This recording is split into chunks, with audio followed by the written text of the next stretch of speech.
Thanks for joining us for another episode of The Ghost Furnace. I'm here with my cohort, Nick, Pennsylvania. How you doing, Nick? I just saw a black cat, so I'm very excited right now. We're all very excited. Nick is seeing a black cat because we are joined with one of my good friends, Jen. How you doing, Jen? How are you? Doing good, doing good. So the reason we brought Jen on to have a conversation with us tonight is Jen is a bit of an expert in something called the placebo effect or placebos. And the reason I kind of wanted to have this conversation this evening is a lot of times in the paranormal community, we talk about the mechanism of how a paranormal activity is happening and the relationship between that and how science and different fields deal with having something that is not understood but recognized to in fact exist. So not only are placebos and the placebo effect interesting, but I think it is very relevant for us this evening. So what I really kind of wanted to do was just bring on an expert in this field, because oftentimes you hear folks like myself or Nick referring to certain things that are in fields outside of our own. And I think anytime we can get one of those voices to give us input and give us background, it helps us contextualize those things. That's kind of my little intro. So Jen, we should probably start at the beginning with what is a placebo and what is the placebo effect? Yeah, so as we're talking about my alleged expertise in this area, I also want to make sure it's clear that I'm not a doctor. I'm coming to the study of placebos and the placebo phenomenon as a whole from the humanities, particularly from rhetoric of health and medicine. So looking at how ways that we talk about our bodies and our health can have real material effects to the process of this phenomenon. But that sort of disclaimer being thrown out there, just starting with some basic definitions. Placebos have been understood in a lot of different ways, and currently we have a couple different definitions that are still used in different medical circles. The first that we see a lot, and which I think is how people tend to understand it sort of colloquially, is that placebos are a inert, or sometimes referred to as a sham medicine or treatment. Then we have another set of definitions that say that placebos are the rituals in which these medicines or treatments are applied. So we have sort of a difference between, is it the medicine itself or is it the ritual in which the medicine is applied? In spite of that difference in definitions, though, most people working in medicine today agree that that ritual component is really important, whether or not it's part of the actual definition of placebo itself or not. So my first my first thought is, it sounds like, there's two things here. There's a placebo effect and placebos. They're defined differently depending on what field they're kind of in. Is there a consensus on either of those in what we would call like modern Western medicine, or does it get more granular to like the academic side versus what's actually happening in hospitals to treat people versus studies? Like, how do those like different like circles overlap? So the definition of placebo itself is generally relatively agreed upon, whether it's the inert medicine or the ritual in which it's applied. When you're talking about placebo effect as a term, sometimes that word is used to, or that phrase is used to refer to the phenomenon as a whole. Sometimes it's used to refer to any response to a placebo, which in some cases can include things that happen coincidentally. So if someone with a condition that has a lot of ups and downs is treated with a placebo, they might have a regression to the mean, which just means if their symptoms are really bad, they might have a natural sort of plateauing to their base level symptoms. And that might have nothing to do with the placebo, but in some definitions of placebo effect, that would sort of be lumped in. And then maybe the narrowest definition is only responses to a placebo that can be traced back just to that placebo itself. So a response to an inert medication that wouldn't be expected. All of that is basically agreed upon. What you're talking about in terms of different sort of areas of emphasis or ways or situations in which placebos are applied, it's not so much a difference in definition as it is a difference in purpose. So when we're looking at placebos in clinical trials, the placebo arm is typically used as a control arm. And there's a lot of debate because of the prevalence of placebo responses as to whether or not we need to change the way clinical trials are run because of that. But typically we see them used as a control group. When you're talking about using placebos to treat people in actual practice, you're not looking to compare one group to another. You're hoping that a patient will have a response to a placebo in one way or another in that direct treatment. So again, we get a little bit of a nuance in definition there, but a lot more of that's tied to the purpose of the placebo in those different situations. And I kind of have a question about that, because I know I had expressed earlier that my general, if I were to give a really, really basic layperson's understanding what a placebo is, I might try to define it as you would have that clinical study and there's a control group, there's a group getting a pill, and then there's another getting a sugar pill, and that sugar pill is the placebo. And I think that might be a very common, basic understanding of what it is. But listening to some of the things you said there, like utilizing the placebo effect in a practice, it sounds like you could break it into two different camps.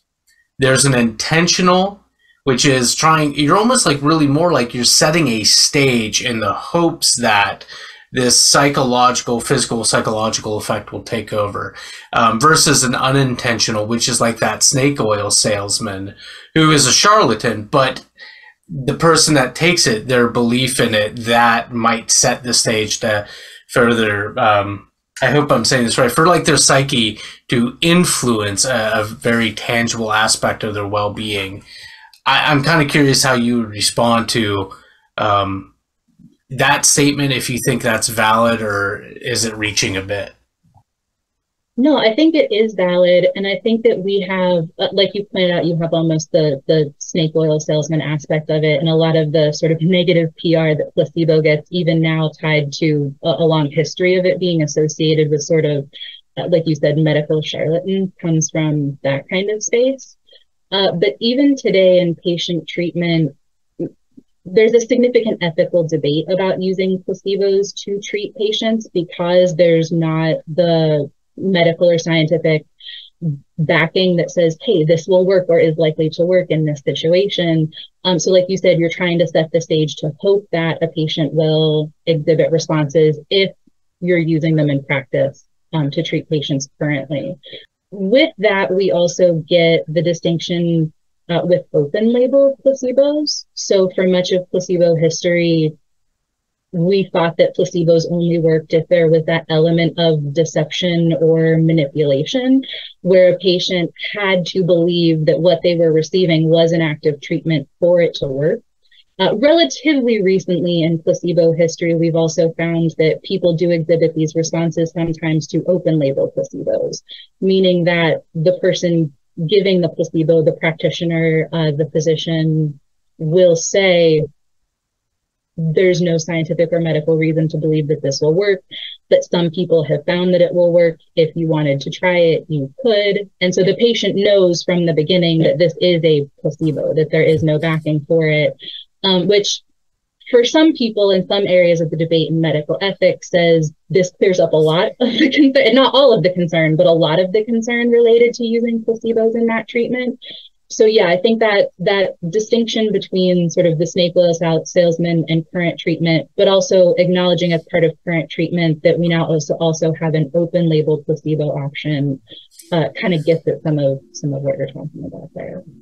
Well, and again, a follow-up to that, the example that you give of an open placebo, it sounds a lot like commercial claims that are made. That's the thing I'm drawing most similarly to, where, Bond, you talked about earlier today about taking lots of vitamin C, and I know a lot of people are familiar with like the Linus Pauling thing and whatnot, but right. More currently, like the airborne pills, and there was a class action lawsuit, as I recall, but the way you describe the open placebo is like, hey, there's no evidence really informing that this does help, but a lot of people, believe it does.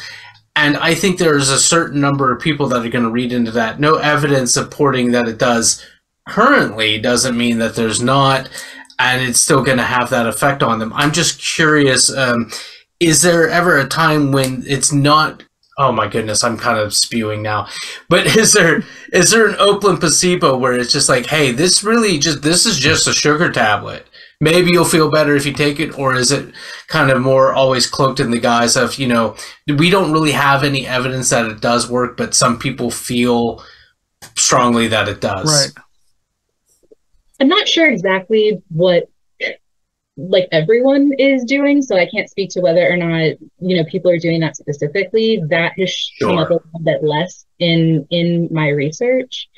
And as soon as you start to get into those areas, and also because of some of the things you point out, whether it's a sugar pill just presented as a sugar pill, or whether it's presented as like, this works for some people, but there's not scientifically supported backing for it, all of those conversations are part of why this open label doesn't fully clear up the debate in medical ethics. You still have these gray areas. You still have maybe you're not telling the patient that this will necessarily work, but you're giving this kind of nod, like you said, that suggests maybe yet, or this is something that people generally accept, but we can't get scientific studies for it, or any other fill in the blank that a patient might give that's going to help them believe that this might work for them.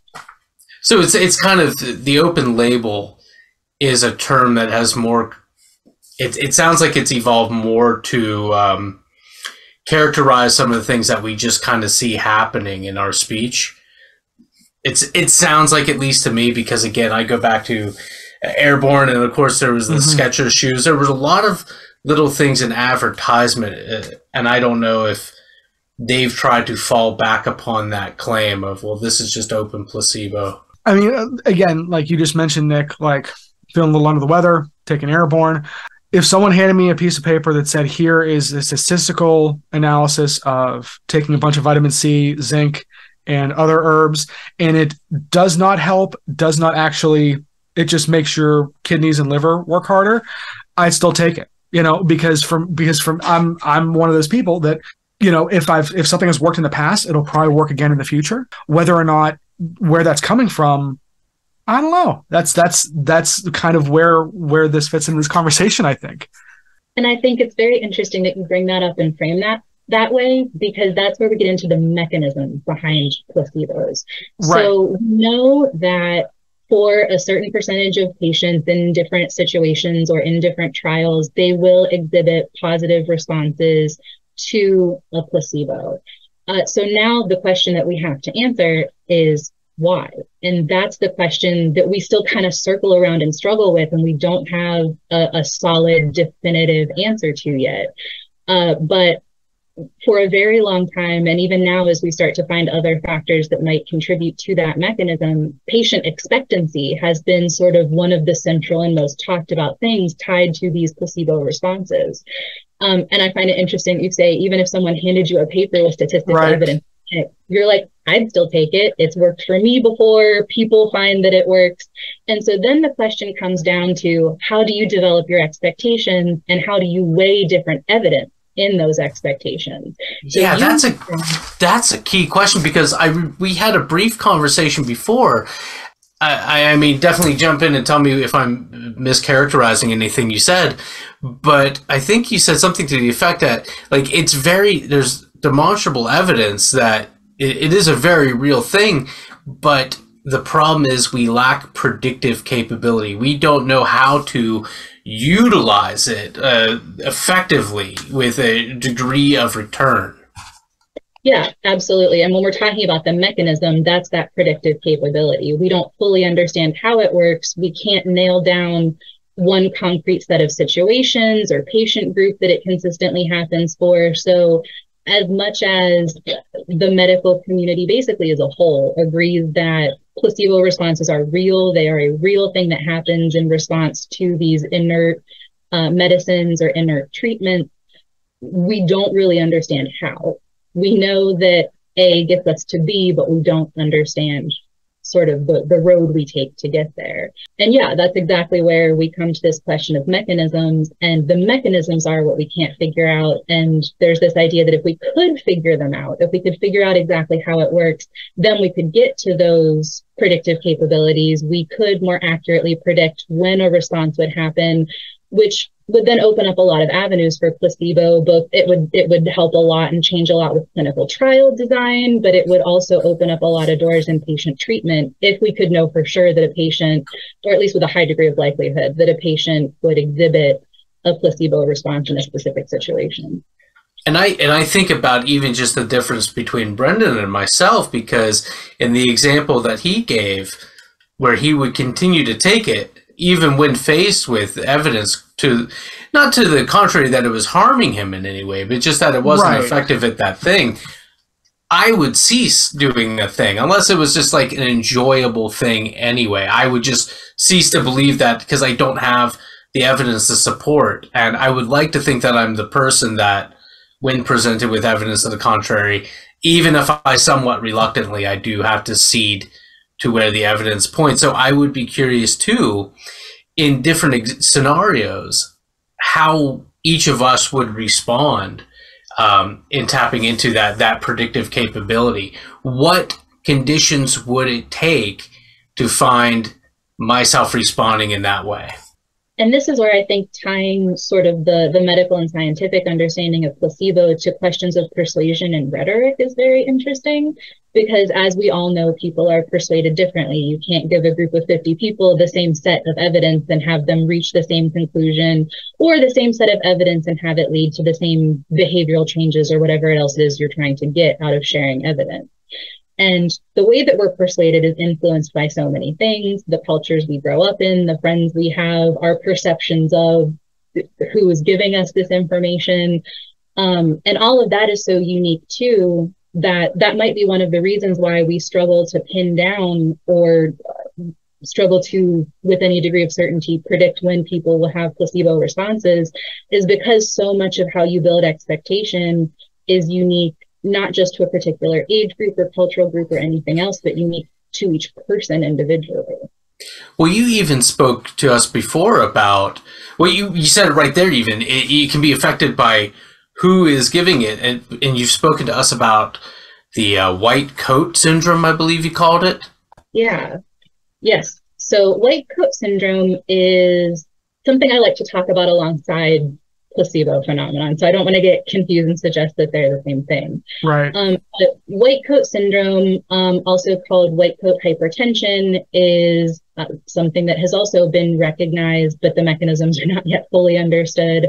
But how it presents is that some people, when they go to the doctor's office, and this is where the white coat standing in for the doctor, go to the doctor's office, get incredibly nervous, and so get very high blood pressure readings fairly regularly even, but don't necessarily have high blood pressure. So when you're treating someone for high blood pressure, that they don't really have high blood pressure except when they come see you, that can cause a lot of problems in medical treatment. So that's something else that people are researching a lot about now, but is also about perceptions and feelings and concerns that the patient might have and ways that manifests physically in their body. It's also interesting because, like I said, we call it white coat because that's sort of our stand-in sign for the doctor. That's right. At least in a lot of contexts, in a U.S. context at least, that's kind of the standard doctor uniform, is the white coat. But because of these associations that can be fearful or otherwise negative for a number of reasons, there are a lot of different cultures outside of the U.S. where medical practitioners are moving away from the white coat to different kinds of uniforms that don't have that baggage associated with them. And even in a US context, there are some subfields of medicine that either are moving away from or have moved away from that, like a lot of sort of like psychology and psychiatry based fields, and also pediatrics, which I find particularly interesting when you're dealing with young patients and the different kinds of fears they have and ways that different kinds of uniforms, if we want to call them that, for doctors might make a child feel more comfortable than sort of the sterile white coat that we might typically associate with a doctor. So one of my next questions is, because I mean, that's a great other example of something where, like you said, everyone agrees that this, not everyone, but generally accepted that this is a thing that exists, but the mechanism isn't quite understood. So when it comes to placebo and the placebo effect, because I feel like we're kind of dancing around this idea that like your expectations and your attitude, your perception, all have a physical effect on how effective placebo or maybe any medication is. And I think doctors would probably love to know what that is so they can harness it so it's predictable and we can use it to help more people. It's obviously that's a greater good kind of thing. What are some of the things that different folks in the medical field are trying to do to get to the bottom of placebo and placebo effect as far as figuring out that mechanism? There are just a huge number of studies, and at this point, I'm not just talking US based, like huge studies that are happening all over the world that are looking at placebo responses to try to understand this mechanism. And a lot of that, to understand it, you end up back in the clinical trial realm a lot of times, not in the patient treatment realm. So in certain ways, you get kind of a feedback loop when you're asking questions like, how do placebos affect clinical trials? Let's make a clinical trial to find out. Right. But there are a lot of trials being done that are looking at not just using the placebo group as a control arm, but are looking at the placebo group and then doing a deeper dive into who in that group exhibits placebo responses or doesn't. And some of them even to a varying degree, looking at sort of the intensity of different people's placebo responses, having a really significant response versus sort of lower level response versus no response. And in some cases, even having a negative placebo response, which is referred to as nocebo. So rather than having a positive response to an inert medication, having a negative response that should have, based on scientific or medical evidence, done nothing, but instead it's exacerbated symptoms or caused new symptoms to crop up or things like that. So in these trials where we're trying to understand the mechanism better, like I said, we're looking at that placebo group not as a control arm of a trial where we're trying to test the potential efficacy of another drug, but looking more at patient background, patient identity, things like race, gender, age group, to try to understand if there are elements of that, of a person's identity and experience that might make placebo responses more likely. There are also a number that have tested things like different genetic variants and have looked for potential contributing factors like neural pathways in the brain and different ways those might be set up and working that might cause a person to be more likely or less likely to exhibit placebo responses. So there are a lot of studies going on where we're trying to nail down how exactly does this happen. In case it's not clear from all of this, all of these different moving pieces we're talking about, which is only scratching the surface, it's likely a really complex mechanism with a lot of different factors at play. But yeah, there is definitely this idea that this is something that we need to understand with implications for clinical trials and for direct patient treatment. Well, I'm really interested. You said nocebo. Yeah. Now, I've never heard that term before. I am kind of curious, does that happen with the same frequency that positive effects are seen? Because it's surprising to me that that's a term that I haven't heard in all these years. Yeah, so there might be a couple of reasons for that. One, I think people are looking less directly at nocebo effects than placebo effects. Two, it's newer in terms of placebo history. So for a lot of the history we've been looking at, patients have this positive response and we didn't expect it. And then the more people dug into it, we kind of started to learn that they could also be negative responses. So in terms of in how much of placebo history we've been paying attention to it, nocebo is a newer idea or a newer thing that we've realized. Also, I'm not actually sure about the frequency, and because most of the time when we're able to study placebo specifically, it's in clinical trials. I think that we also don't really have a great picture overall of exactly how often this is happening in direct patient treatment. And it got mentioned earlier, you can also have placebo responses in conjunction with an active treatment. So you might go see your doctor, take a medicine that you'd expect to have an effect to the nth degree. But then because of a lot of times then it's called a placebo boost, because there were also different therapeutic effects, positive expectations, based on your interaction with the doctor, you might go beyond that end expectation to have more of a positive response than what you'd expect. So when we kind of put all of those pieces together, it's hard to track really exactly how frequent all of these things are outside of clinical trials. So that's also it's just a difficult question to answer because of that.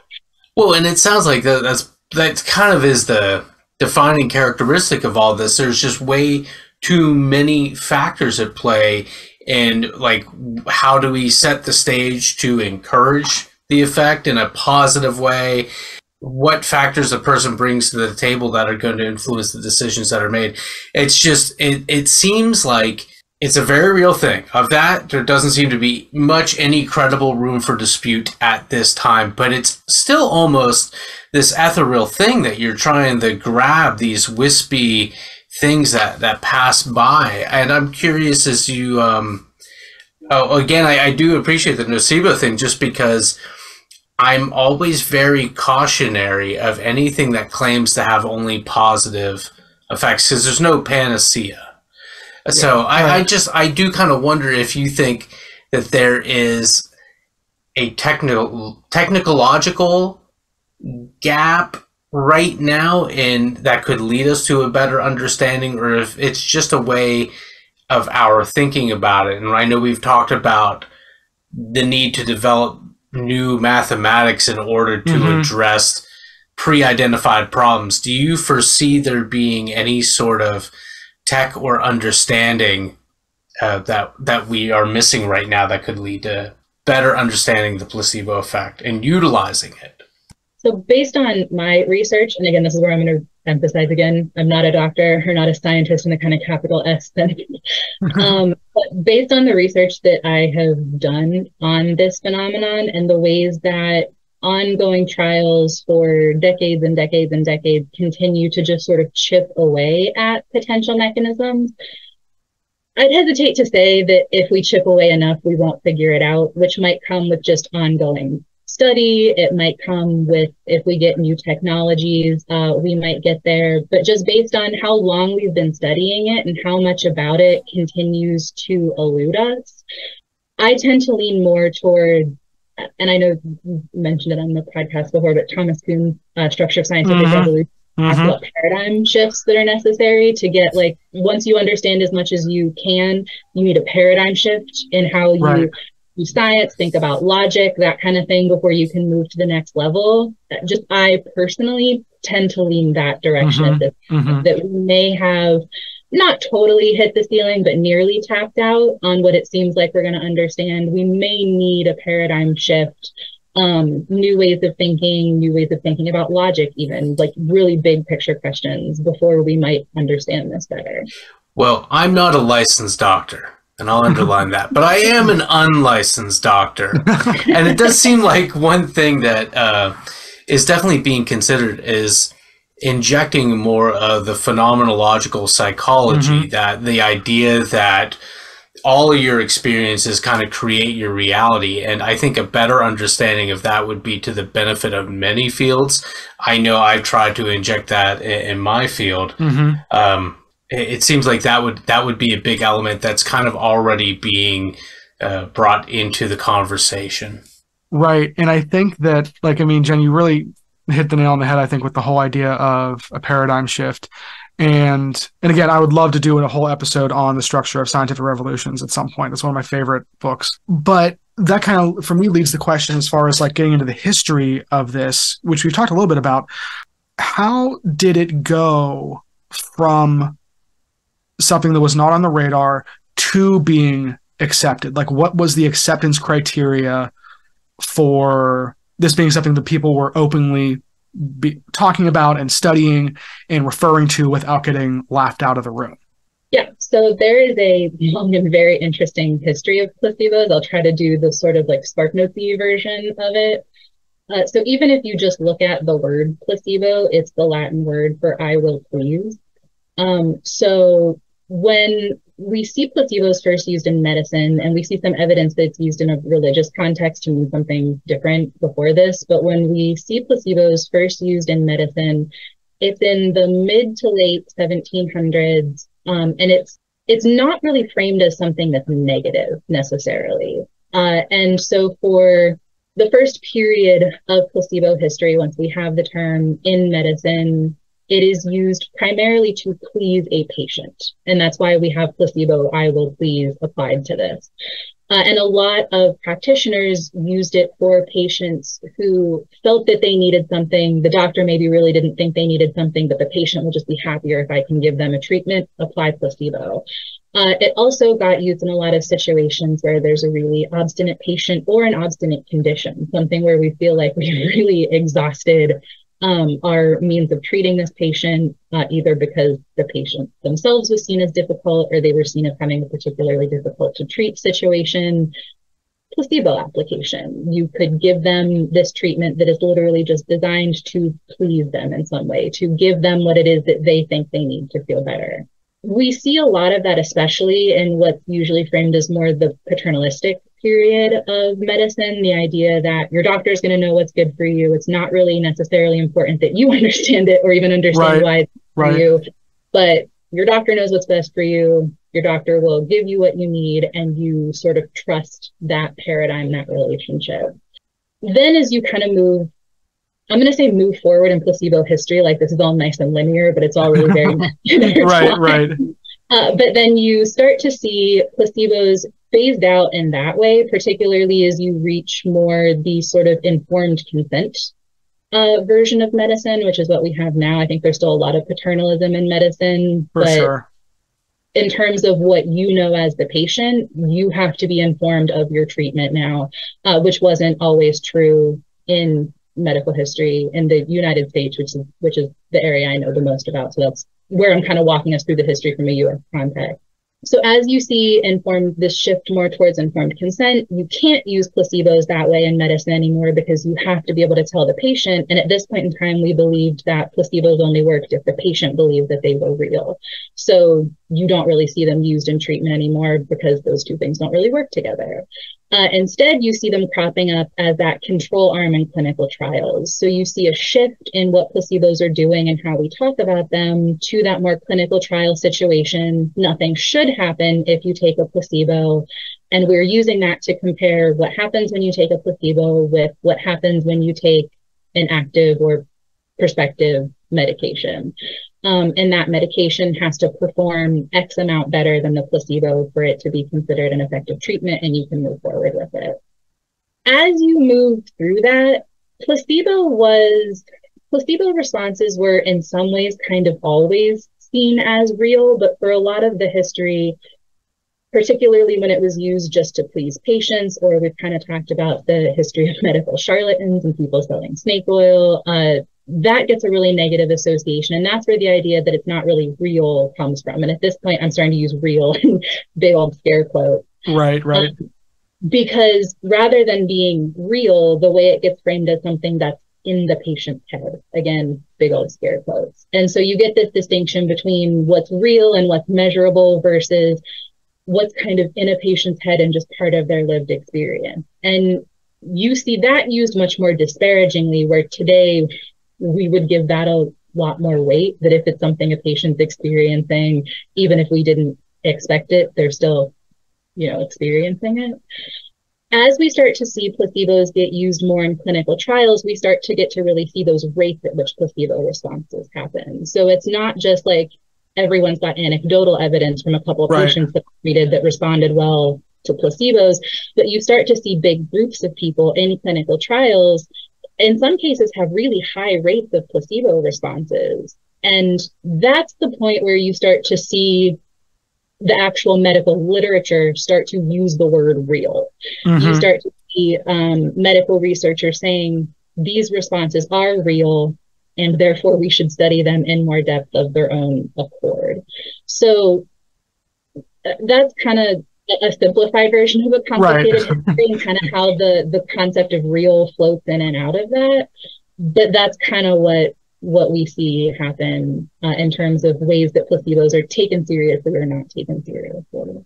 Right. And it sounds like again, we talk about there's kind of a few things going on here, and obviously this is a complex issue, but it sounds like in the history of placebos, there was a large element that had to do with the approach that the medical practitioners were taking, and the role that they were playing.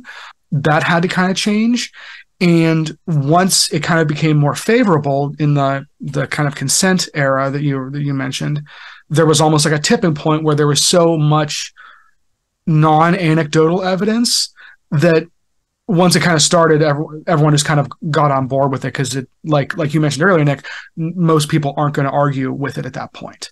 I guess that's what I'm kind of curious about, and this is maybe a sociological question, not so much a medical question for doctors, but where is that tipping point where you go from caring about the mechanism and, as you mentioned earlier, Nick, the predictability of it? How much evidence do you need to not care about those things anymore, but still say, okay, this is definitely a real thing? And I'm not sure what that answer is, but I think that, in the kind of comparing this to other kind of fields, again, just especially with paranormal stuff, like how many people need to see a ghost or before people decide it's real? How many UFOs? How much disclosure? How many Bigfoot? Yeah, so there we go. There is something different, though, between someone claiming to see something and then having a real physical, tangible effect. Like after some of this conversation today, if I were to describe the placebo effect, I think the best that I could do would say that it is kind of the psychology influencing the physical. And I mean, I'd be off the mark with that, but there is something different between someone claiming to have seen something and then there being a real physical change, and that is outside of expectation. What would happen if people were just let go with the condition being left as it were? So I see, and this is kind of me adding some speculation on here to this history. That's what we do. You can't really just like pinpoint one moment something became real. But I see three big changes between a time when placebo responses were seen largely, if not entirely, as being just in a patient's head, to when placebo responses are seen as something that is medically and scientifically accepted as real. The first is you see a significant amount of quick professionalization in medicine in the United States. So I talked about the term being coined in the mid to late 1700s. You start to see significant professionalization in medicine in the US in the mid to late 1800s. So you're seeing a huge swing there. There was like no consistency in the training that was required before that. The way we think about doctors and kind of the pedestal we put doctors on, at least in the US context today, would not have applied. That was kind of pushed forward by the Johns Hopkins, correct? Yeah, in part, and also just people's general experiences of not knowing what doctor to see, not knowing if you'd get good treatment because there just is no consistency. So that's the first thing, is you see significant professionalization and standardized training for doctors and different specializations within the field of medicine. So you now expect everyone to have a certain kind and level of training that you couldn't always expect before. The second thing is that because of these clinical trials, like I said, you get to see a number of different responses happening in otherwise basically similar situations at basically the same time. So you're not just looking at one person's experience, but you're seeing multiple people have these experiences at the same time. So it's not a lot of standalone experiences. So you've got quantity of responses there to look at all at once. Another is that we learned that you can have placebo responses that are qualitative, like a person saying, I feel like I'm in less pain than I was in before, but we also start to get quantitative measurement of placebo responses. Things like fever reduction or different kind of quantifiable measures of pain reduction. So again, we're not just taking a person's word for it. The amount of scare quotes I'm using here is becoming alarming, but we're not just taking a person's word for it, but now we can quantitatively put a measurement behind the description a person's giving for their experience. So we've got professionalization in the field, and the people who are, if not reporting the responses, recording the responses. We've got the quantity of responses that can be observed at once, and you've got quantitative measurements that you can tie to those responses as well. So to me, I see those as three significant things that are happening, not all at once causing one moment that placebos are accepted as real, but kind of things happening along that arc there. So if we're going to compare this to what would it take for different current paranormal things to be accepted as real, I think those 3 points might be a better way to look at sort of what changed in placebo between those, the not real and real part. Right. So is our recommendation to the paranormal community then that we need professionalization, a governing body, and more qualitative measurements? Honestly, it probably would be, right. But I'm also not sure that this is going to be a one-size-fits-all. No, it's not. What happened with placebo, but yeah, if we're going to make a roadmap, those might be 3 points we want to look at. Right, and I'm want to look to placebo as a potential analog. Right, yeah, and I'm being a little facetious here, obviously. I'm not. I personally would like to see the standard toolkit of some of these people be peer reviewed, because I mean, we've had this conversation before. Right. Again, kind of what I kind of started with here is I think that it's interesting to look at how science decides what is real, in air quotes, real, and how it goes about attaining that status, and then what it does with it once it has it. Well, I would like to call out, I don't think it's, again, the method that is explained to us, I wouldn't say it decides it's real, the body of science.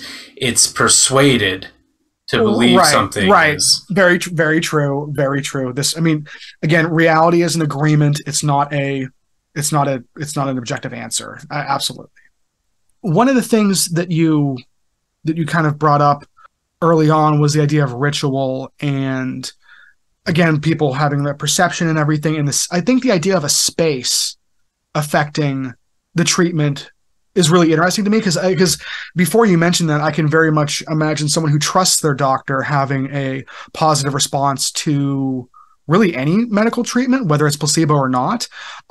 If you trust your doctor, again, completely anecdotally, I would think that would aid the situation. And that kind of got me thinking, like, okay, well, if you go into a place that looks state of the art, super clean, but also super like well laid out and accessible and welcoming to all different kinds of people, that would probably have a positive effect on the treatment. Just like if you walked into a place and it was not all of those things, you would just be a little kind of tense maybe. And even if you don't recognize that it doesn't seem like a huge jump to think like, oh yeah, this matters. Can you kind of go into that a little bit more and how the space matters? Yeah, so the space can matter in a lot of different ways. And there are people who have written really interesting articles on clinical design, considering everything from, and to some degree, this includes kind of the doctor uniform thing we talked about earlier, people that you're seeing in the clinic, but even just the space itself, everything from layout to decor can all influence that sort of like a patient's affective experience in that space. There's also a very interesting history of ideas about actual therapeutic architecture. My favorite example is the Kirkbride model for what were called asylums in the 18th century. And Thomas Kirkbride developed this model for these buildings that was very long and basically straight. And part of the idea was that every room would have windows so you could get sunlight, and the layout was open so the air could move through it. So when you're talking about clinical design and the way a patient feels in that space, it's going to include things like those emotional responses, things like seeing it as state of the art. This space is persuading me that it's clean, that the people who work here are up to date. I'm going to get the best treatment here, and I'm persuaded by the space. Two different kinds of spaces at different points in history actually having physical elements like sunlight and airflow and things like that are also designed theoretically and practically to also have effects on patients' experience there. And again, I wasn't aware of any of that. Going back to the nocebo kind of idea, one of the things that a study that I was very much aware of took place in northern UK, I believe up in Scotland, and they basically concluded that a place can convince us it's haunted. There are certain rooms we can place people in and that they will have these negative experiences. And it seems like that's the other side of the coin of what you've just described. So to go to a paranormal thing, because that's what we talk about here a lot, that and folklore and whatnot, it sounds like there are aspects of the placebo effect that could explore, or the nocebo effect. It sounds like some of this, what you just explained, has direct correlation with the supposed paranormal things that people are feeling. It's not a haunted place. It's just that the way it's set up can condition us to have those reactions. It can put us in the framework to have the nocebo effect. Yeah, and I think, I mean, placebos are typically studied in this medical situation, right? But if we accept that things that we expect from a situation can influence the outcome, then the implications of that would be huge even outside of medicine. Like, it's coming up in a medical context. What I study is in a medical context. But if you walk into a situation expecting something, especially when it comes to your bodily experiences, things like your emotional responses, causing things like increased heart rate, even giving you goosebumps, causing the hair on the back of your neck to stand up. Again, this is a little bit beyond the evidence that I'm aware of in medicine, but if we've got a mechanism based on expectancy causing bodily responses, I think why those expectations would be limited only to medicine. It does suggest that whether in a medical context or not, so much of what we're talking about seems to be about the primacy of our psychology.